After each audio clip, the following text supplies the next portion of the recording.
Hello, this is Satoko from Speak Online.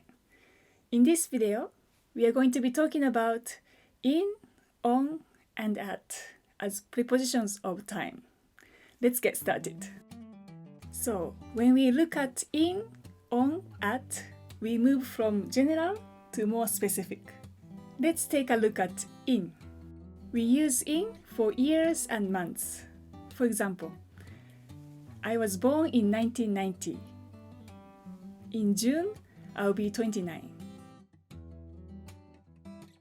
Also, when we talk about future and past, in the future and in the past.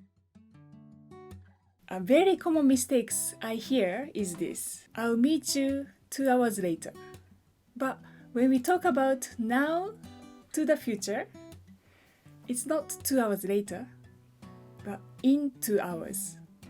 So I'll meet you in 2 hours. Let's move on to on and at. So they are used when we have a specific dates or time.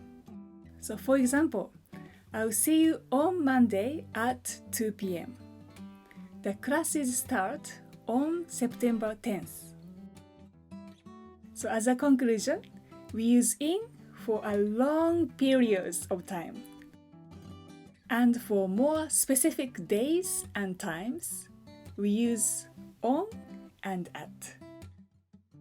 Thank you so much for watching this video. Feel free to subscribe our channel. See you on Saturday.